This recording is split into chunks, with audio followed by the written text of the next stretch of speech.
स्त्री की त्रिया चरित्र क्या है? स्त्रियों द्वारा किसी खास समय या परिस्थिति में दिखाई जाने वाली चालाकी या चतुराई नारीक प्रकृति। स्त्री का वह गुण जिसके कारण वह अपने दोषों को दूसरों पर मढ़ देती है। त्रिया चरित्र से जुड़े कुछ और तथ्य। त्रिया चरित्र शब्द का मतलब चरित्रहीनता नहीं होता।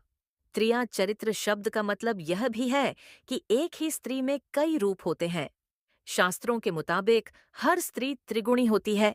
ये त्रिगुण हैं सात्विक, राजसिक और तामसिक।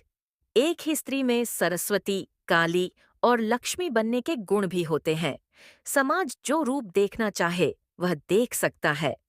त्रिया चरित्र शब्द का इस्तेमाल इस कहावत में किया गया है, त्रिया चरित्र जाने न कोई, खसम मार के सती होए। त्रिया चरित्र शब्द का इस्तेमाल इस कथन में भी किया गया है, त्रिया चरित्रम पुरुषस्य भाग्यम, देवो न जानाति कुतो मनुष्य। इसका मतलब है कि किसी स्त्री के चरित्र और किसी पुरुष के भाग्य में क्या बदलाव होने वाला है, इसका अनुमान मनुष्य तो क्या देवता भी नहीं लगा सकते। कुटिल स्त्री के स्वभाव को यह नाम दिया जाता है, तिरिया चरित्र जाने न कोई पति मार कर सत्ती होई। यह कहावत जगत प्रसिद्ध है। आपने पहचान लिया तो फिर इस गुण की विशेषता क्या रही? यह पहचान में जब आती है जब अपना काम कर चुकी होती है। कमोवेश यह महिला का गुण है कि वह अपने अर्थ के लिए तरह तरह की सच झूठ तिकड़म लड़ाती है। आदमी भी इसी से खुश रहते हैं। यह कारगर हथियार है। पहचान यही है कि इसकी कोई पहचान नहीं। इसकी चरित्र की पहचान जब जिसने इसे बनाया वो नहीं कर सका तो आदमी की क्या बिसात है। अपना काम बनाने के लिए ये कोई भी हद पार कर सकती है। इनके मुख्य हथियार हैं लड़ना, झगड़ना, बात बात पर झूठ बोलना, रोना, मक्कारी, अनसुना करना। अपने काम के लिए ये कोई भी हथियार से लड़ाई कर सकती है। नारी के छल, फरेब, धोखा, झूठ आदि को त्रिया चरित्र कहते हैं। ये अपने आप प्रकट हो जाते हैं, देर से सही पर छिप नहीं सकता है। आइए स्त्री की त्रिया चारित्र के समझने के लिए एक कथा सुनते हैं। एक बार जब माता लक्ष्मी जी और भगवान विष्णु जी संसार में हो रहे कर्मों और कुकर्मों का निरीक्षण कर रहे थे, तो भगवान विष्णु बोले, हे लक्ष्मी, आजकल इस संसार में स्त्रियों का चरित्र समझ से परे है। मुझे तो बिल्कुल समझ में बाही आ रहा है। जबकि इस संसार का पालन पोषण मैं ही करता हूँ, तब भी मुझे स्त्रियों का चरित्र समझ में क्यों नहीं आता है। माता लक्ष्मी बोली, हे स्वामी, मैं भी एक स्त्री हूँ। मुझे स्त्रियों की बुराई करते अच्छा नहीं लगता है।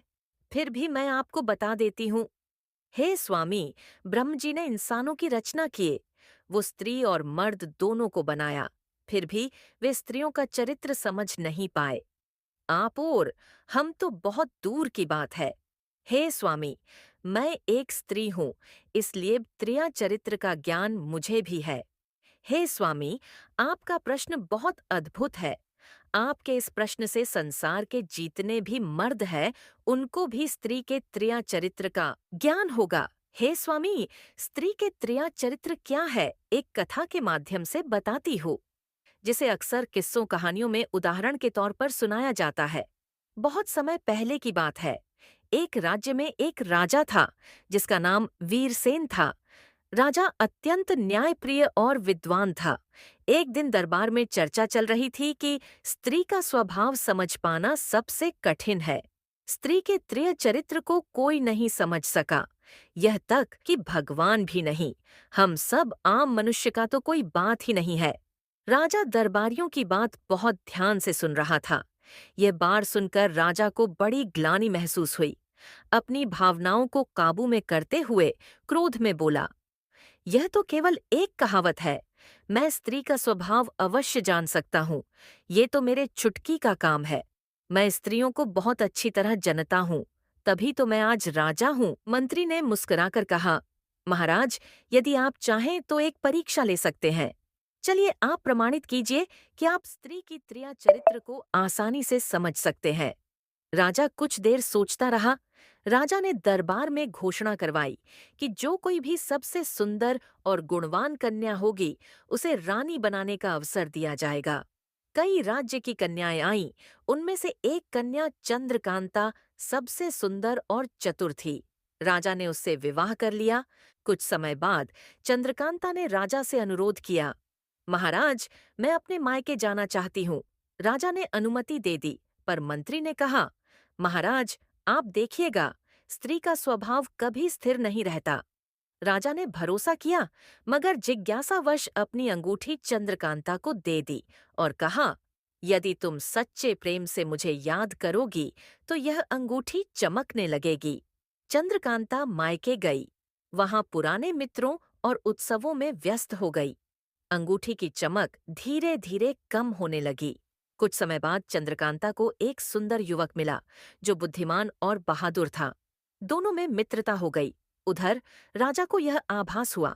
उन्होंने भेष बदलकर चंद्रकांता से मिलने का निश्चय किया। वे साधु का वेश धरकर उसके महल पहुंचे। चंद्रकांता ने साधु को देखा और अपना मन हल्का किया। उसने साधु को सब कुछ बता दिया। राजा ने अपना वेश त्यागा और कहा, त्रिया चरित्रम देवो न जानाति। मैंने भी यही अनुभव किया। इसके बाद राजा ने उसे समझाया और राज्य वापस बुला लिया। इस कहानी से यह सिखाया जाता था कि स्त्री का स्वभाव रहस्यमयी और परिवर्तनशील होता है, लेकिन आज के समय में ऐसी सोच दकियानूसी मानी जाती है। हर व्यक्ति का स्वभाव अलग होता है, चाहे वह स्त्री हो या पुरुष। ये कहानी सिर्फ पारंपरिक दृष्टांत के रूप में है। आधुनिक समाज में स्त्री और पुरुष दोनों समान अधिकार और समझ रखते हैं। किसी के चरित्र का आकलन लिंग के आधार पर नहीं, उसके कर्म और व्यवहार से किया जाना चाहिए। अगर चाहें तो मैं इसी विषय पर एक आधुनिक कहानी भी बना सकता हूँ। इसी के साथ हम अपनी वाणी को विराम देते हैं। जय